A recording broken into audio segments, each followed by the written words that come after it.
ఎలా ఉన్నారు? మిమ్మల్ని ఎప్పుడు చూసినా సరే ఇలా ఏదో చాలా రోజులు అయిపోయిన ఫీలింగ్ వస్తుంది. నేను రెగ్యులర్గా కలుస్తూనే ఉంటాను, బట్ అయినా ఏదో మిమ్మల్ని మిస్ అయ్యానన్న ఫీలింగ్ వస్తుంది. హాయ్ ఎవ్రీవన్, అందరికీ నమస్తే. నా పేరు మనోహర్. మన YouTube channel the peoples mind. So మనం ఎవ్రీడే కొన్ని టాపిక్స్ మీద పబ్లిక్ ఒపీనియన్ తీసుకుంటాం.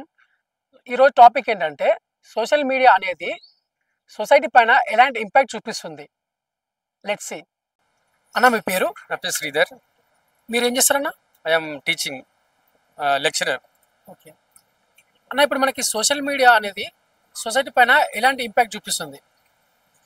ప్రస్తుతం అయితే యువతరాన్ని పట్టి పీడిస్తున్నటువంటి అంశం సెల్ ఫోన్. ఇది సెల్ ఫోన్ వల్ల దీనివల్ల చాలా అనర్థాలు ఉన్నాయి. మంచి ఉంది, చెడు ఉంది. దాన్ని ఎట్లా తీసుకుంటే ఆ విధంగా ఉంది జనరల్లీ. దీని మీద నేను ఒక పాట కూడా రచించడం జరిగింది ఇప్పుడే. పాడండి. ఓకే. మాయదారి సెల్లు ఫోను, ఇది మాయదారి సొల్లు ఫోను. మాయదారి సెల్లు ఫోను, ఇది మాయదారి సొల్లు ఫోను. ఈనాటి యూత్ అంతా సోషల్ మీడియా అంటూ చెడుదారిలోన పరిగెడుతూ ఉన్నారు. మాయదారి సెల్లు ఫోను, ఇది మాయదారి సొల్లు ఫోను.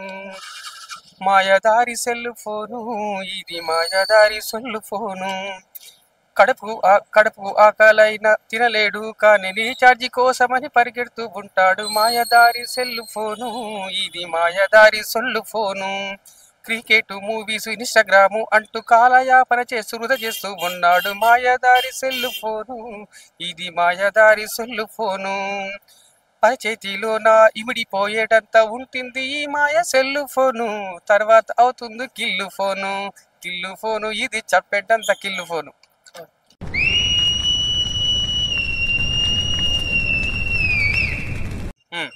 అయితే సెల్ ఫోన్ అనేటువంటిది సమాజంలో చాలా పట్టి పీడిస్తుంది. జనరల్గా విద్యార్థులకు కానీ, గృహిణులకు కానీ, ఎవరికైనా సరే అవసరం. కానీ అరచేతిలో వైకుంఠం చూపిస్తున్నట్టుగా అరచేతిలోనే బ్రహ్మాస్త్రం అన్నట్టు టీవీ ఇంట్లో ఉండేది మన చేతిలోకి వచ్చింది. సో సెల్ ఫోన్ ప్రతి ఒక్కటి ఆఖరికి లాస్ట్కి ఏమైందంటే వాట్సాప్లో పంపిస్తున్నారు ప్రతి ఒక్కటి. లాస్ట్కి మరి టిఫిన్ కూడా దాంట్లో నుంచి వస్తుందేమో అనిపిస్తుంది. ఎందుకంటే అలా ఉంటుందేమో చెప్పలేము. అలా ఫ్యూచర్లో అల్లే పంపిస్తే తీసుకునేటట్టుంది. అందుకే దీన్ని నేను ఏమన్నా అంటే సెల్ ఫోన్ నేను సొల్లు ఫోన్ అంటున్నా, కిల్లు ఫోన్ కూడా అంటున్నా. ఎందుకంటే ఎక్కువ చూస్తుంటే ప్రభావవంతంగా ఎన్నో అనర్థాలు ఉన్నాయి. జనరల్లీ వైద్యపరంగా కూడా చాలా. అంటే ఒక 5 అడ్వాంటేజెస్ అండ్ ఒక 5 డిసడ్వాంటేజ్ చెప్పండి. అడ్వాంటేజెస్ అంటే కరోనా వచ్చింది, కథం అయిపోయింది టీచింగ్. ఎందుకంటే ఇప్పుడు ముఖాముఖి లేకుండా జూమ్లో ఆన్లైన్ చెప్పుకోవచ్చు. అది కూడా సరిగ్గా వినబడదు జనరల్గా. అంటే అది అన్టచబిలిటీ, అంటే దూరం ఉండి మాట్లాడుకోవచ్చు. అదొక్కటి బాగుంది. ఇది ఒకటి మంచి జనరల్లీ. ఇంకా చెడు అంటే సోషల్ మీడియా, ఇన్స్టాగ్రామ్లు అంటూ కాలయాపన చేస్తూ వల్గారిటీ ఎక్కువ ఉంది. బూతులు మొన్న ఓపెన్ చేస్తే ఇన్స్టాగ్రాము 70 ఏళ్ళ ఆయనకు కథలు చేస్తున్నాడు. అలా ఆగమాగం ఉంది అలా. అంటే అలా ఉంది జనరల్గా ఇన్స్టాగ్రామ్. అందుకే అది ఎంతవరకు వాడాలో అంతవరకు వాడితే మంచిదని నా ఉద్దేశం.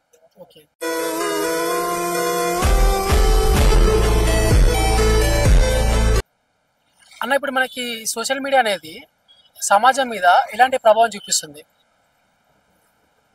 సోషల్ మీడియా అనేది సమాజం మీద వాళ్ళ యొక్క ఆలోచనలు, సమాజం యొక్క ఆలోచనలు వివిధ రూపాల్లో బయటికి తీస్తుంది సోషల్ మీడియా. అది ఏ విధంగా ఉండొచ్చు, మంచి అని ఉండొచ్చు, చెడు అనవచ్చు. కాకపోతే చెడు కంటే మంచి ఎక్కువ జరిగే అవకాశం ఉంది. ఎందుకంటే ప్రింట్ మీడియాలో కొన్ని బహుళ సంస్థలలో చేరడం వల్ల వాళ్ళ ఒత్తిడికి, రాజకీయ నాయకుల ఒత్తిడికి తలొగ్గి కొన్ని వార్తలను, సమాచారాన్ని లోపల అంతర్గతంగా ఉంచుకోవడం జరుగుతుంది. అదే ఈ సోషల్ మీడియాలో అయితే ఎక్కడ లేని, ప్రపంచంలో ఎక్కడ ఏది జరిగినా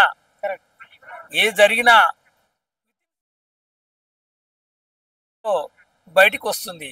కాబట్టి సోషల్ మీడియా 90% ప్లస్సే కానీ మైనస్. చాలా మంది అంటారు సోషల్ మీడియా వల్ల అంతా చెడిపోయిన సమస్య. సోషల్ మీడియా వల్ల చెడిపోలే, ఈ ప్రింట్ మీడియా, ఎలక్ట్రానిక్ మీడియా వల్ల చెడిపోతుంది తప్ప సోషల్ మీడియా వల్ల కాదు. సోషల్ మీడియా అనేది సమాజం యొక్క ప్రేరణ, సోషల్ మీడియా సమాజం యొక్క ప్రేరణ, సమాజంలో బతికే జనాల యొక్క ప్రేరణనే వార్తా రూపంలో బయటకు వస్తున్నాయి తప్ప అది చెడు కొద్దిగా ఉండొచ్చు. 90% మాత్రం సమాజాన్ని మేలు చేసేది, కానీ 10% మాత్రం ఎక్కడో మైనస్ అది అక్కడక్కడ జరుగుతుంది తప్ప అదే ప్రింట్ ఎలక్ట్రానిక్ మీడియాలో అయితే ఈ వ్యాపారవేత్తలకు అడుగులకు మడుగులు ఒత్తుతూ వాళ్ళు చెప్పిన విధంగానే నడుచుకుంటున్నాయి. ఆ పెద్ద పెద్ద సంస్థలు చెప్పినట్టు నడుచుకున్నాయి తప్ప ఇవి ఎన్నడూ కూడా బాహ్య ప్రపంచంలో ఇది మంచి చెడు అనేది ఎన్నడూ చూపెట్టలేదు.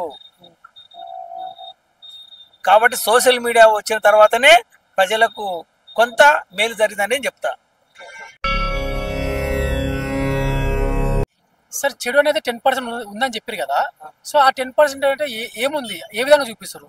అంటే వ్యక్తిగత కారణాలను కూడా సోషల్ మీడియాలో వ్యక్తిగత సమాజం మేలు చేసే పక్కెడితే వ్యక్తిగత కారణాలతోటి కొంతమంది ఏం చేస్తున్నారంటే వ్యక్తిగత కారణాలు వ్యక్తిగతంగా చేసే పనుల వల్ల కొన్ని చెడు జరుగుతుంది. ఎందుకంటే ఒక అమ్మాయిని ట్రాప్ చేసి ఫేస్బుక్లో పెడుతున్నాడు, వాట్సాప్లో పెడుతున్నాడు. ఒక అమ్మాయి జావతింగ్ ఫేస్బుక్లో వాడిని కక్ష తీర్చుకోవడానికి ఇలాగ చంపిన ఇన్ని అని మర్డర్ చేసిన చెప్పి అంత సోషల్ మీడియా పెట్టడం వల్ల అది స్ప్రెడ్ అయ్యి కొంత చెడు అవకాశం జరుగుతుంది తప్ప మిగతా అది ఒక్క కారణం, అది ఒక్కది దాన్ని మనం నియంత్రించాలి తప్ప మిగతా అంతా పాజిటివ్గానే ఉంటుంది. ఓకే.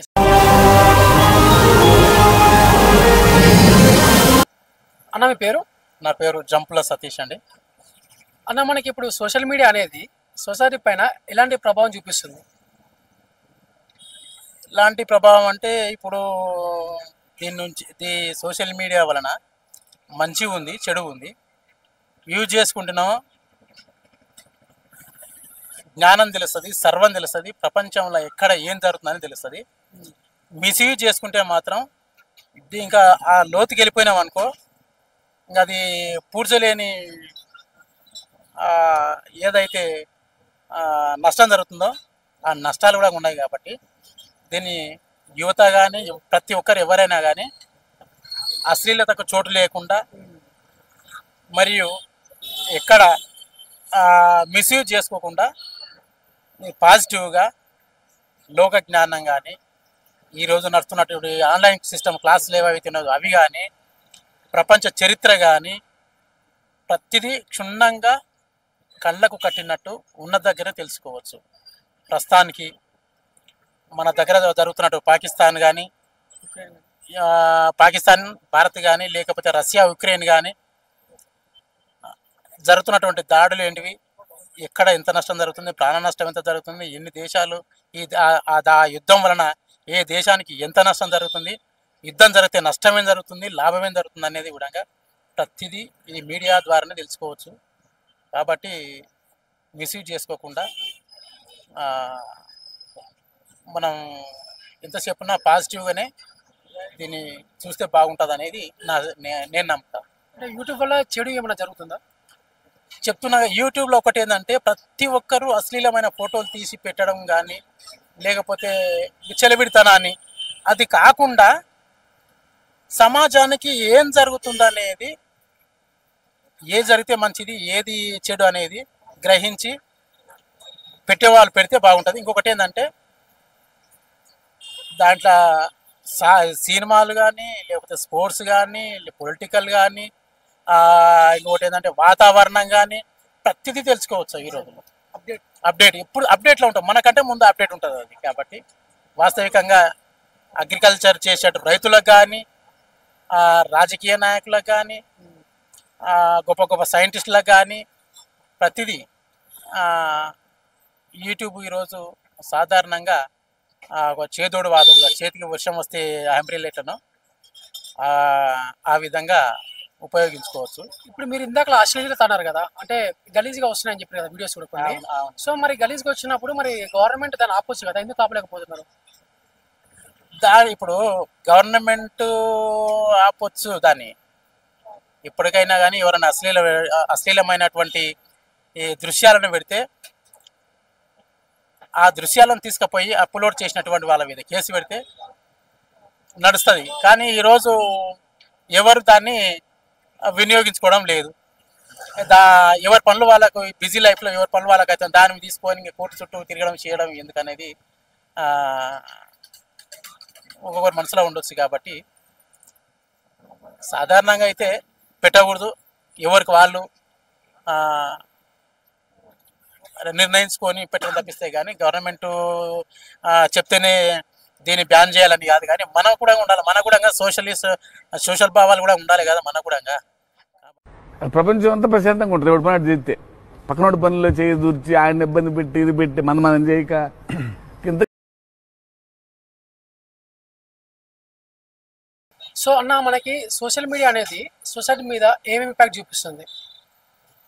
ఏం లేదు భయ్య, సోషల్ మీడియాను సొసైటీ అర్థం చేసుకోవాలి, సొసైటీ సోషల్ మీడియాను అర్థం చేసుకోవాలి. ఇవి రెండు అర్థం చేసుకున్నప్పుడే ఒకటి మంచికి యూజ్ చేయొచ్చు, ఇంకొకటి చెడుకి యూజ్ చేయొచ్చు.